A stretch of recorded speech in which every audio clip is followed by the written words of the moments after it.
Hello, beautiful soul. I'm Vicki Howie of ChakraBoosters.com, the creator of Chakra Boosters Healing Tattoos. And I'm so glad you're here today because we're going to do another episode of Chakra Talk. I don't know why I'm doing this with my hands. I think this is the Chakra Talk dance.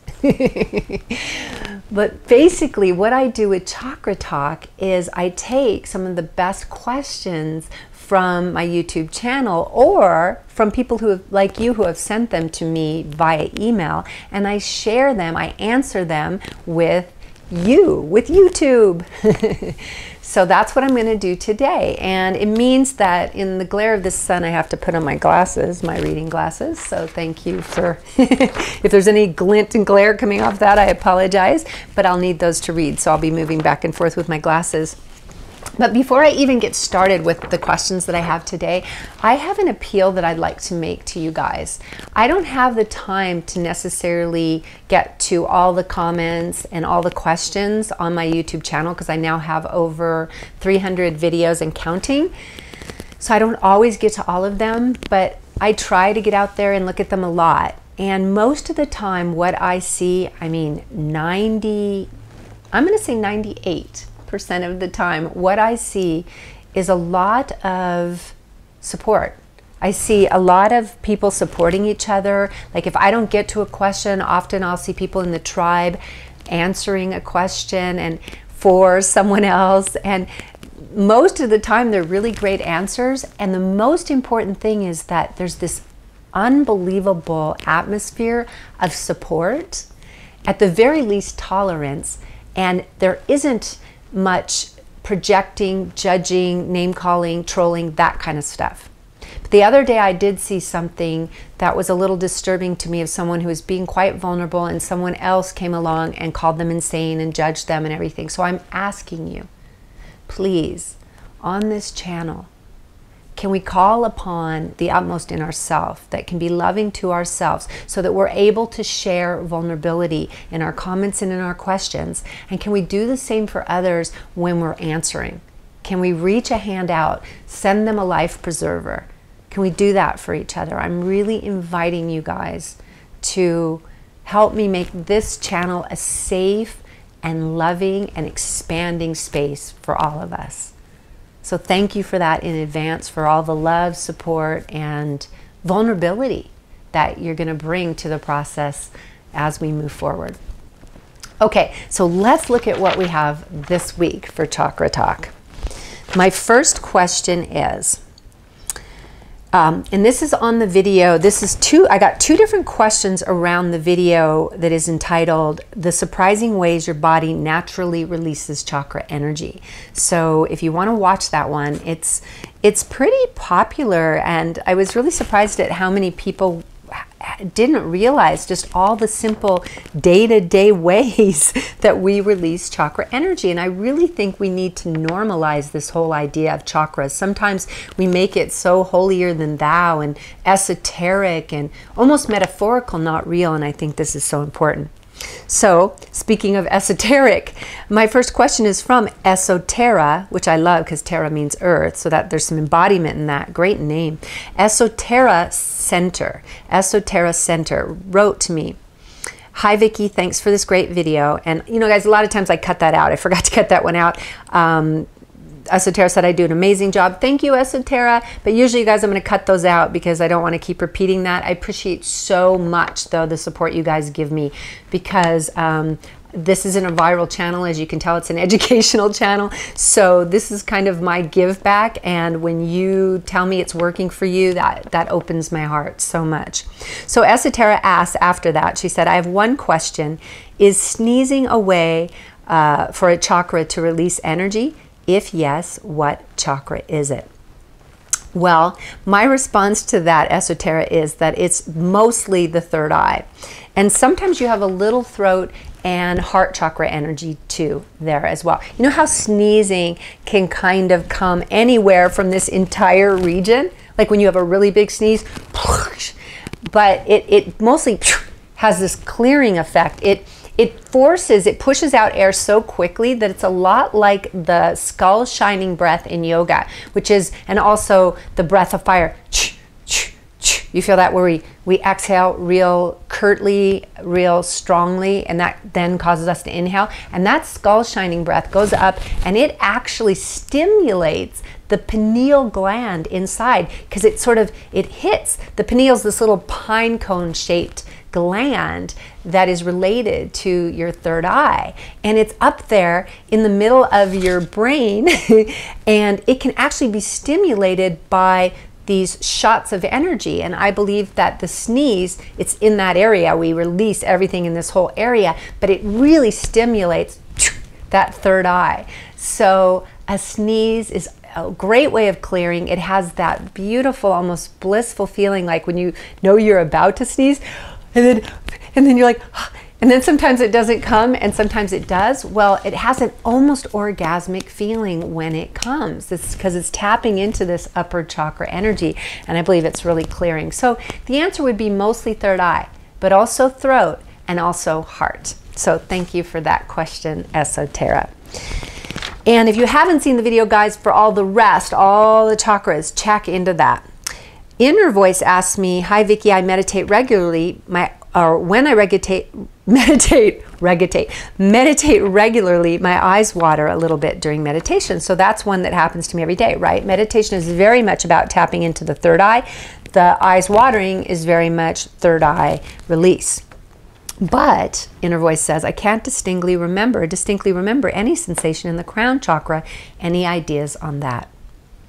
Well, my response to that, Inner Voice, is that for me, it's a tingly sensation. And interesting, from the crown area, I can almost feel it. It's not always right in the crown. I can almost feel it as if it's moving a little more on the left or the right for me. And I especially can feel it when I'm doing yoga. So what I would invite you to do if you want to get more sensitized to the energies of your crown is get into a meditative state and close your eyes, and then do the chakra boosting meditation that I love to do, where you exhale down into the earth and then you inhale from the earth up into your heart. And then as you exhale from your heart, send that energy shooting through the crown and see if you feel any energetic sensations after you send that energy through, just for a millisecond, for a moment of a pause before you inhale back in. Feel that.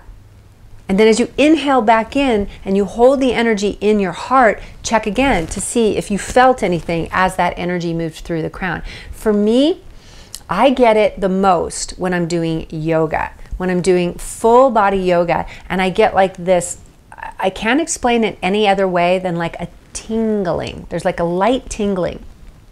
Anyone else out there who has a lot of access to the crown chakra and you tend to feel physical sensations from the crown chakra, will you please comment on that, on the release video for people like Inner Voice who want to find that feeling and discover it more in their physical body? Would you do that for me?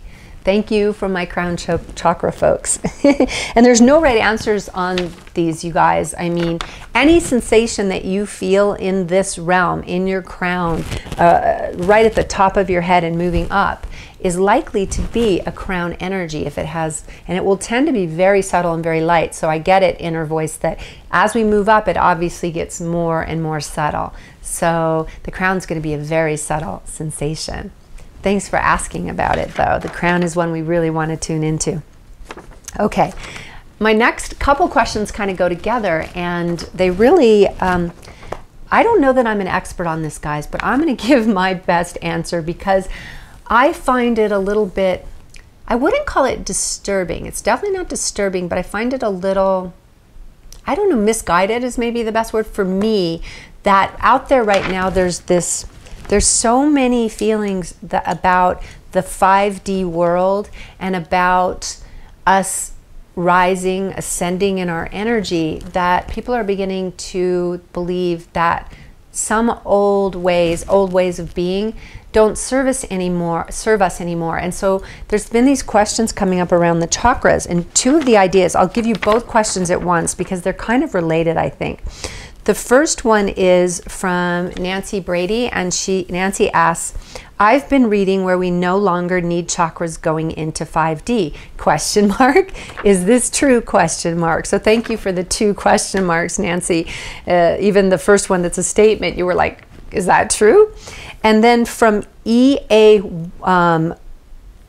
just EA, from EA, I got the question, do you have any video about chakra removal? Now, the reason I'm putting these questions next to each other is because chakra removal is what is out online right now for people that believe that the chakras can't carry us into the 5D reality.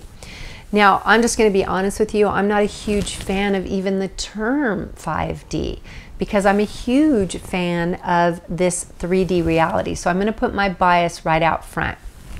And here's why. Thank you for your patience in the first place of even hearing this, because I think it's important. I think it's important that I express this opinion in contrast. Being someone who's so into energy and so into the spiritual world, and yet I so value this planet and this 3D experience.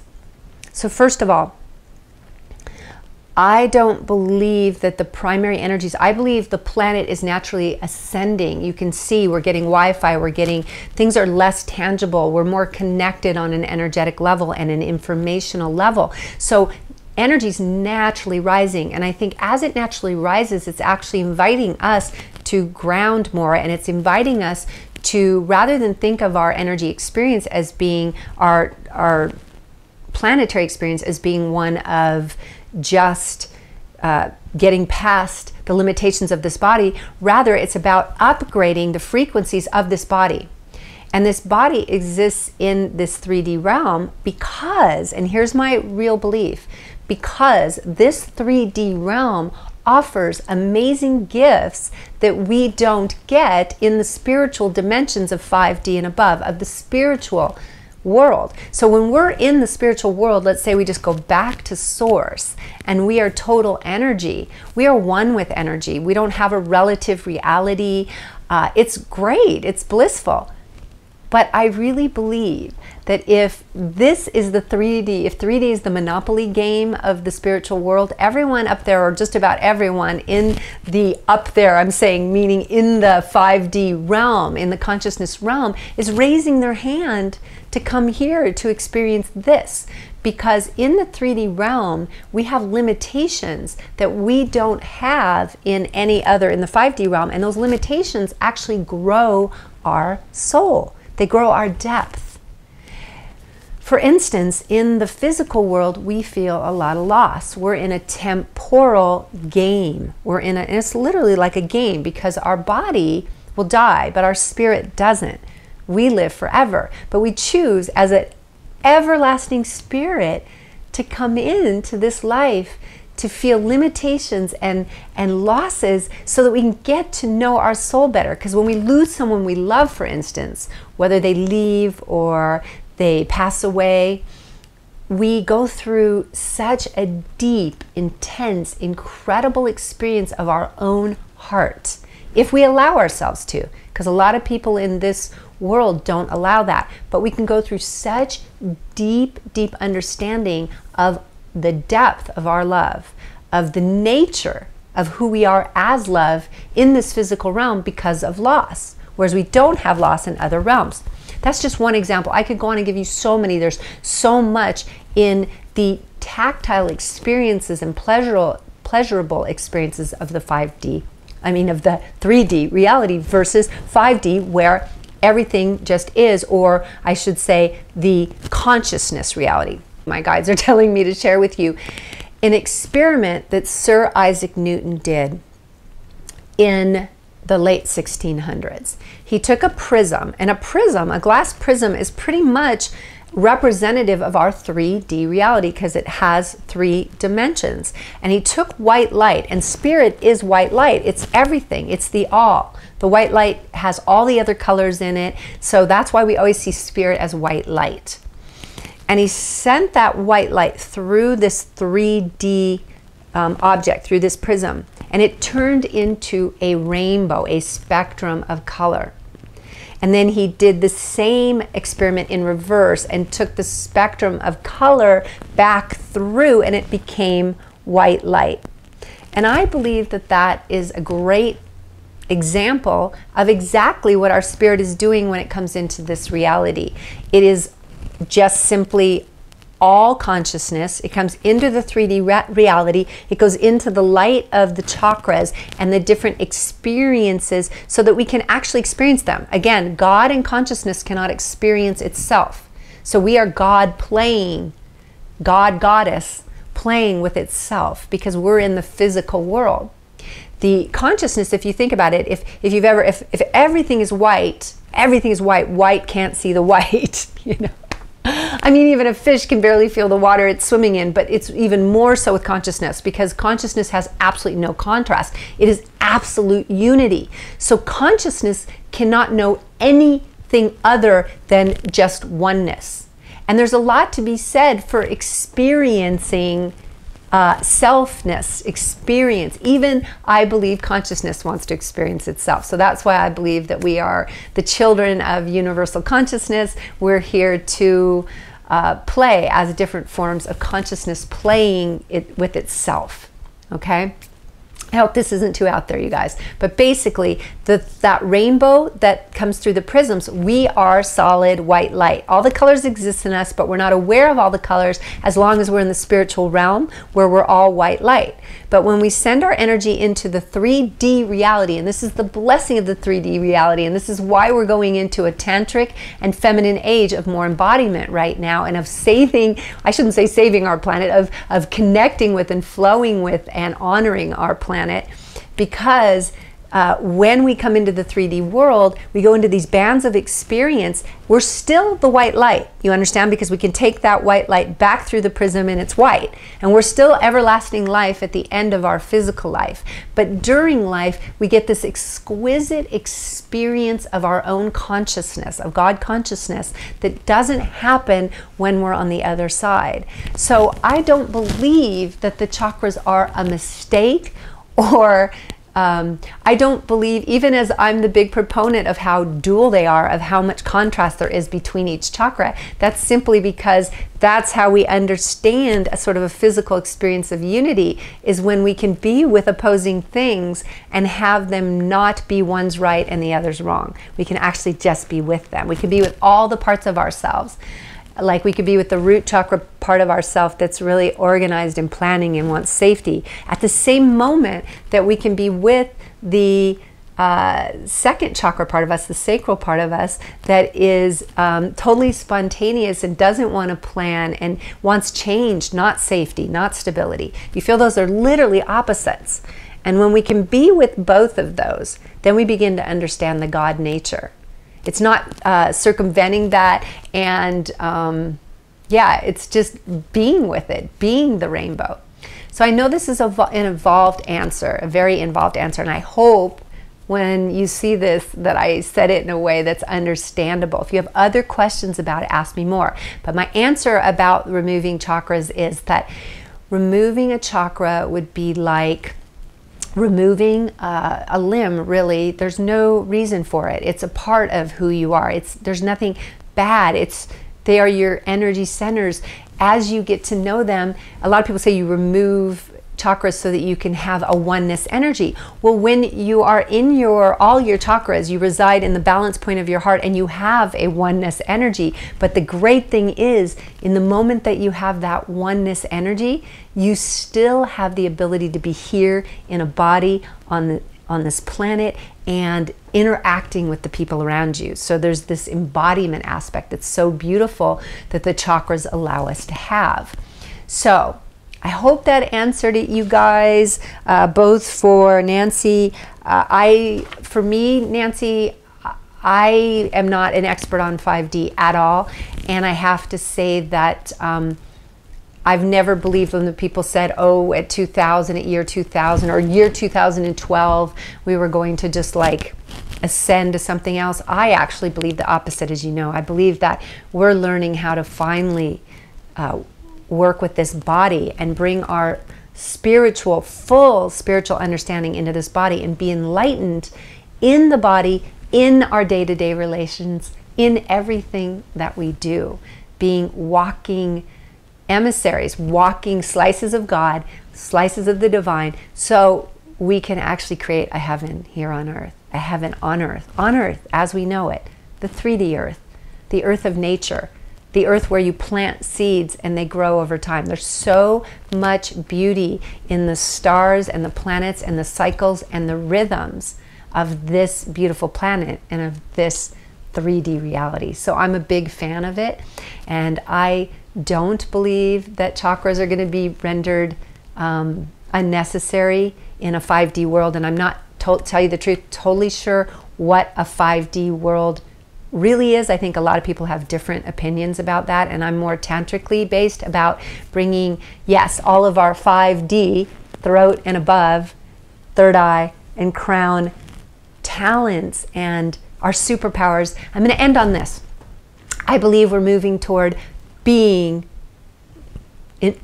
embodying our superpowers. I think that's why we are so fascinated. I just went to see another superpower movie, Shazam, the other day, and they come out all the time, over and over and over again. First there was Superman, but now they're out all the time, several in one summer. We have so many movies about superheroes. This is on our minds. This is on our collective unconscious in a big, big way, and I think it's because our chakras, as we open the upper chakras, they don't take us out of who we are. They just maximize our capacities in our physical body. So we can be telepathic. Who knows? Are we going to be able to teleport? I don't know, but it certainly feels like the sky's the limit when we talk about the ability to bring these energies into this body and literally change the DNA and possibilities of this body. Okay, guys, I hope you're still with me. I have one more question, just one more. Jaya Pravin asked me, do permanent chakra tattoos work? She's used the regular ones at mine and wants to know, I'm thinking of getting them permanently. Do they work? Well, here's my response to that. Absolutely, of course.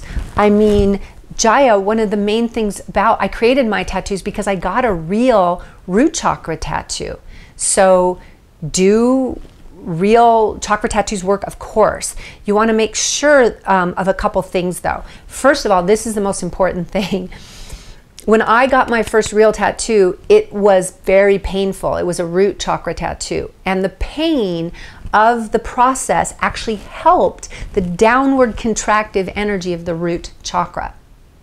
So that was awesome. I immediately got a great effect, not just from the moment the stencil was on my body, I felt the rush of energy, but then as the tattoo artist Shiva actually did the tattoo and as it healed from the pain and from the needling, it continued to have this contractive feeling, and that's a good thing for a masculine chakra like the root, which pulls down into the earth and is very contractive. But a couple years later, I decided, well, I have lots of sacral and I have a ton of fire, a solar plexus. So now that I've been working on my root, I want to open my heart more to serve more people. So I'll show this to you guys on another video, okay? Or maybe if I can find one, I'll insert a picture here. But I have a large Anahata heart chakra tattoo on my back. And I decided to get it, and what I didn't realize was I'd been wearing my own tattoos for so long that I forgot that when you get a real tattoo, it creates a lot of trauma in the body. Now, I don't think it's bad. It just honestly creates trauma in your body. There's a lot of needling going on. And when I got this really big heart tattoo, my heart chakra, which is a feminine chakra, which expands rather than contracts. It wants to expand. But the pain and the trauma in this big area of my back, and I had it done in 2 different sessions, each time caused my heart to contract in a major way. And so I looked at that and I went, wow, I hadn't even thought about that because I'd been using my own temporary tattoos on my back, and the temporary tattoos don't have any pain.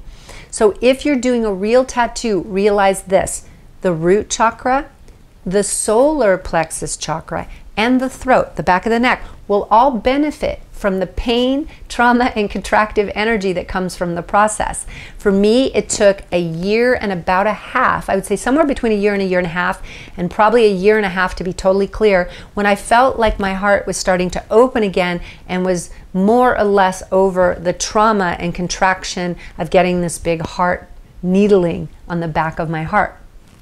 So I just keep that in mind, okay, that this does affect the process. So for the feminine chakras, if you get needling for the sacral, on the heart, or on the third eye, which I'm doubting, not too many people are going to do it on the third eye, but very much the heart is a popular one. If you get needling in those areas, the trauma will work against the energy of the chakra itself. So you'll need quite a bit of time for that to heal, for you to get over the trauma to then have that chakra actually expand. I hope that makes sense. I really want to be clear about this because I've lived this one firsthand, you guys, and I'm a big supporter of doing real tattoos. The second thing I'm going to tell you about it, and the reason I'm a big supporter is because I made my chakra tattoos to help heal you, but I know also it's kind of difficult to put them on the back or to ask someone to put them on and to change them. They take a lot of loving attention. They're easy and fast, but it's continual. You got to keep putting them back on. Whereas when you get a real one, you don't have to. So if you are doing feminine, just realize there's going to be a delay time before you get the benefits of the tattoo. I'm so glad I have my heart chakra tattoo now.